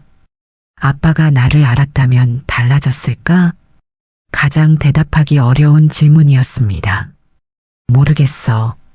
하지만 분명한 건 너를 사랑했을 거야. 어떻게 알아? 너를 보면 알아. 이렇게 멋진 아들을 사랑하지 않을 부모가 어디 있겠어. 그날 밤 태영이가 인터넷으로 무언가를 검색하는 걸 봤습니다. 아마 박성준을 찾고 있겠죠. 하지만 너무 흔한 이름이라 찾기 어려울 거예요. 며칠 후 태영이가 신문을 들고 왔습니다. 엄마, 이 사람 아빠 아니야? 경제면에 실린 작은 기사. 박성준 대표, 부동산 개발 사업 확장. 사진은 작았지만 분명 성준이었어요. 나이가 들었지만 여전히 자신감 넘치는 모습. 아니야. 동명이인이야. 거짓말이었습니다. 하지만 인정할 수 없었어요. 태영이가 찾아가면 어떡하죠? 성준이 놀라면? 아니면 거부하면? 정말? 나이도 비슷한데. 우연이야. 박성준이 얼마나 많은데. 태영이는 의심스러운 눈빛이었지만 더 추궁하지 않았습니다. 그 후로도 태영이는 가끔 아버지 이야기를 꺼냈어요. 엄마, 아빠도 나처럼 고집이 셌어? 응. 한번 결정하면 끝까지 밀고 나가는 스타일이었어. 나랑 정말 닮았네. 그래서 걱정이야. 너무 닮아서. 농담처럼 말했지만 진심이었어요. 태영이가 성준을 닮아갈수록 마음이 복잡했으니까요. 어느 날 태영이가 충격적인 말을 했습니다. 엄마, 나 아빠 찾을 거야. 뭐? 이제는 만나고 싶어. 왜 우리를 버렸는지 묻고 싶고. 버린 게 아니야. 아빠는 내가 있는 줄도 몰랐어. 순간적으로 튀어나온 말이었습니다. 태영이가 놀란 눈으로 나를 봤죠. 정말? 아빠가 내 존재를 몰랐다고? 이미 엎질러진 물이었습니다. 응. 이혼하고 나서 내가 있는 걸 알았거든. 말하지 않았어. 왜? 의무감으로 돌아오는 건 싫었어. 너한테도 나한테도 아빠한테도 불행할 것 같았거든. 태영이는 한참 말이 없었습니다. 그리고 조용히 일어났죠. 그럼 아빠는 억울하겠네. 아들이 있는 줄도 모르고 살았으니. 그 말이 가슴에 박혔습니다. 맞아요. 성준도 피해자였어요. 알 권리를 빼앗긴. 태영아. 괜찮아, 엄마. 엄마 마음 이해해. 그때는 그게 최선이었겠지. 하지만 태영이의 눈빛은 달라졌어요. 뭔가 결심한 듯한 눈빛. 불안했지만 막을 수 없었습니다. 이제 태영이도 어른이니까요. 그리고 일주일 후 운명의 그날이 왔습니다. 2025년 8월, 그날도 평범한 저녁이었습니다. 가게를 정리하고 있는데 태영이가 대리운전을 나갔죠. 엄마, 오늘 원주에서 서울까지 가는 손님이래. 좀 늦을 것 같아. 조심해서 다녀와. 늘 하던 인사였습니다. 그런데 왜였을까요? 그날따라 불안한 마음이 들었어요. 밤 10시쯤 태영이에게 전화를 걸었습니다. 태영아, 조심해서 운전하고 있니?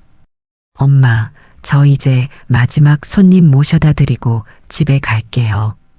태영이 목소리는 평소와 달랐어요. 뭔가 긴장한 듯한, 아니면 흥분한 듯한. 무슨 일 있어? 아니에요. 그냥 손님이 좀 특별해서. 특별하다니. 무슨 의미일까? 불안감이 더 커졌습니다. 전화를 끊고 1시간쯤 지났을까요? 태영이가 다시 전화했습니다. 이번엔 목소리가 떨리고 있었어요. 엄마, 왜? 무슨 일이야? 엄마, 내가 지금 모시고 있는 손님이 아빠야. 심장이 멈추는 것 같았습니다. 설마, 그럴 리 없어. 수많은 대리운전 손님 중에 하필이면. 뭐라고?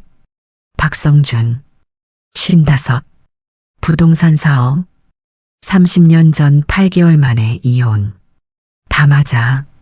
다리에 힘이 풀려 의자에 주저앉았습니다. 정말로 성준이었어. 30년 만에 부자가 만난 거예요.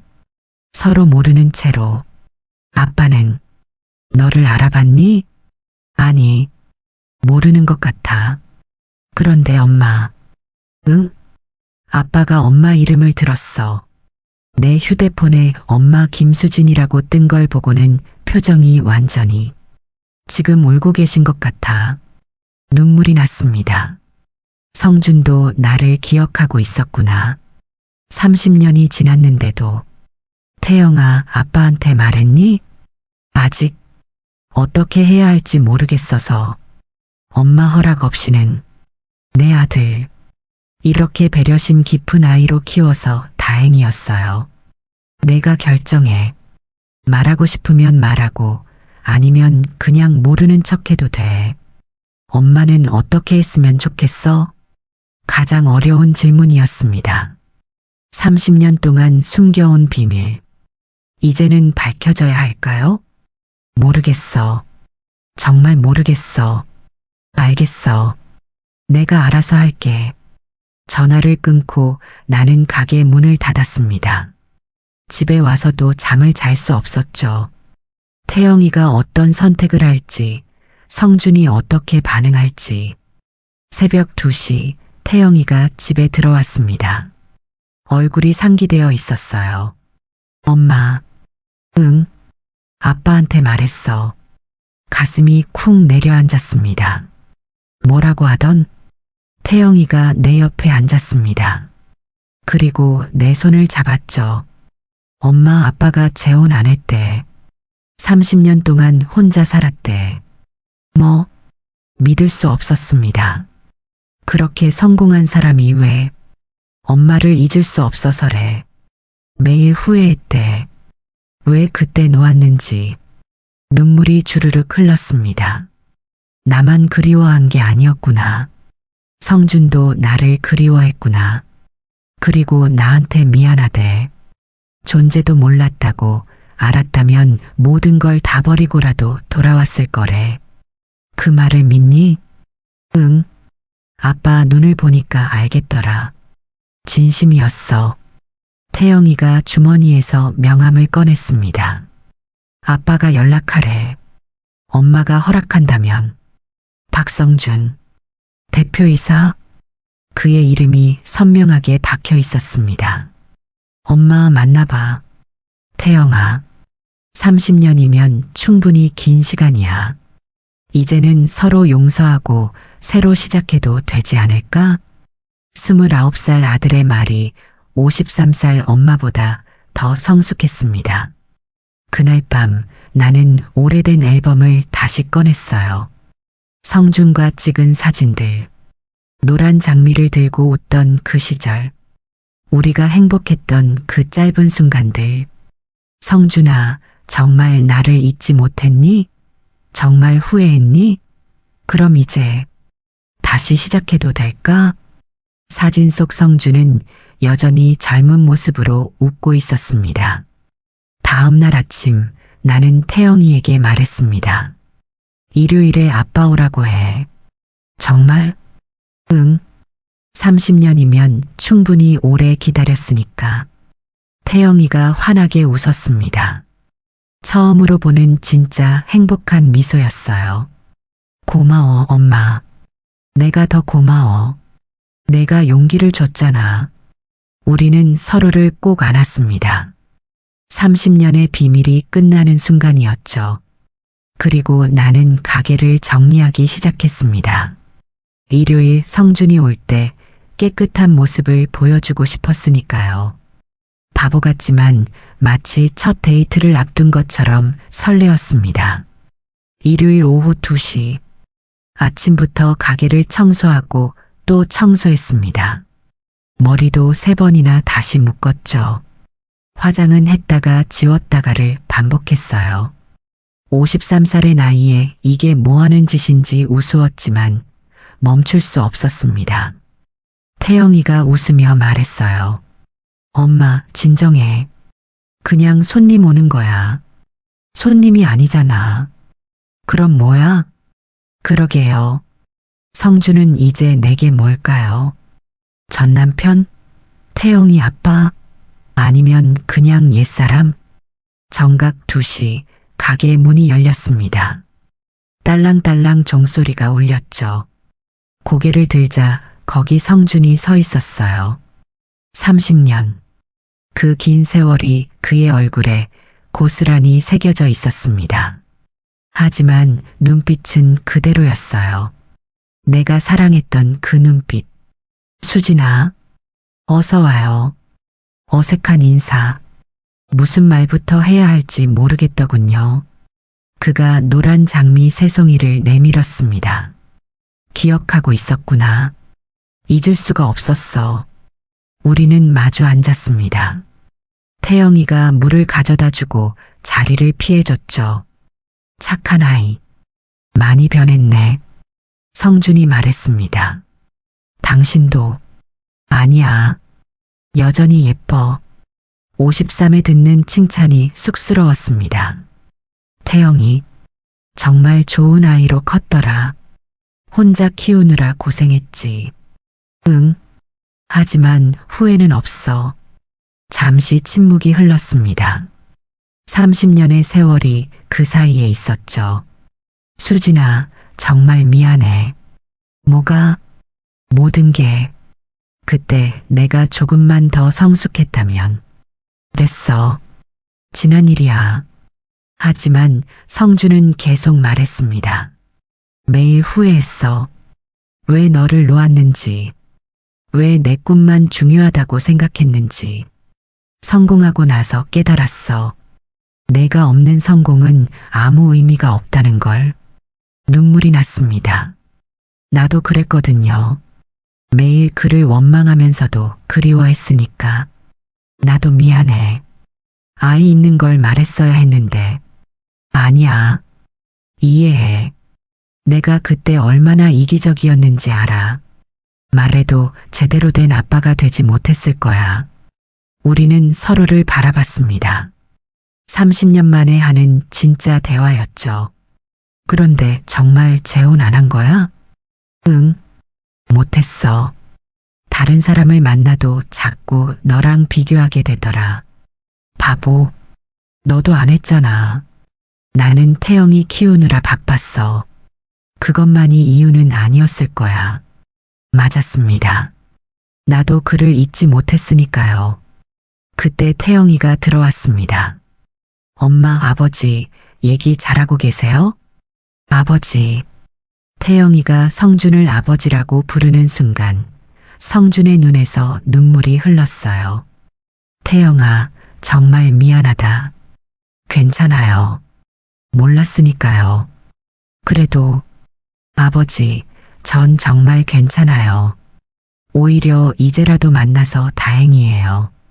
태영이의 성숙함에 우리 둘 다 놀랐습니다. 성준이 갑자기 일어나더니 무릎을 꿇었어요. 성준 씨, 수진아, 다시 시작할 수 없을까? 일어나요. 사람들이 봐요. 대답해줄 때까지 안 일어날 거야. 50대 중년 남자가 무릎 꿇고 있는 모습이 우습기도 하고 짠하기도 했어요. 우리가 너무 많이 변했어요. 그래도 마음은 그대로야. 난 여전히 너를 사랑해. 30년 만에 듣는 사랑 고백. 가슴이 뛰었습니다. 18살 때처럼. 나도 당신을 잊은 적 없어. 성준이 일어나 내 손을 잡았습니다. 거칠어진 손. 30년의 세월이 느껴졌죠. 천천히 가자. 친구부터 다시 시작하는 거야. 좋아. 태영이가 박수를 쳤습니다. 드디어 우리가 진짜 가족이 되는 건가요? 글쎄, 시간이 필요할 것 같은데. 하지만 우리 모두 알고 있었죠. 이미 가족이라는 걸. 30년 늦었지만 이제야 완성된 가족. 성준이 갑자기 무언가 떠오른 듯 말했습니다. 참, 수진아. 혹시 익명으로 돈 받은 적 있어? 어떻게 알아요? 우리 어머니였어. 돌아가시기 전에 고백하셨어. 너희를 몰래 도와주고 계셨다고. 눈물이 왈칵 쏟아졌습니다. 그렇구나. 시어머니였구나. 어머니가 왜 너희를 찾으셨대. 그리고 태영이가 나를 닮은 걸 보고 확신하셨다고. 미안하다고. 당신 대신 할머니 노릇이라도 하고 싶었다고. 우리는 모두 울었습니다. 돌아가신 시어머니를 생각하며. 그날 우리는 오랜만에 함께 저녁을 먹었습니다. 태영이가 해준 김치찌개를 먹으며 이런저런 이야기를 나눴죠. 30년의 공백을 메우듯이. 참, 나 며칠 후에 어머니 산소에 가려고 하는데 같이 갈래? 응. 가고 싶어? 인사드려야지. 태영이도 같이 가자. 할머니가 하늘에서 기뻐하실 거야. 그렇게 우리는 새로운 시작을 약속했습니다. 6개월 후 우리는 조용히 복혼했습니다. 태영이와 은주, 몇몇 친구들만 초대한 작은 결혼식이었죠. 이번에는 영원히 함께야. 성준이 말했습니다. 영원은 없어. 그냥 하루하루 최선을 다하는 거야. 그래. 하루하루 사랑하며 살자. 이제 우리 가게 이름은 수진분식, 그리고 가족이 되었습니다. 성준이 매일 와서 김밥을 먹고 태영이가 저녁마다 들러 인사하고. 평범하지만 행복한 일상. 가끔 손님들이 물어요. 어떻게 그렇게 사이좋게 지내냐고. 그럼 나는 웃으며 대답합니다. 30년을 돌아왔거든요. 이제는 매일이 선물이에요. 인생은 때로 먼 길을 돌아가게 합니다. 하지만 그 긴 여정이 있었기에 우리는 더 단단해졌고 서로의 소중함을 알게 되었죠. 늦었다고 생각할 때가 가장 빠른 때라고 하잖아요. 우리의 사랑도 그랬습니다. 30년 늦었지만 그래서 더 깊고 진한 사랑이 되었으니까요.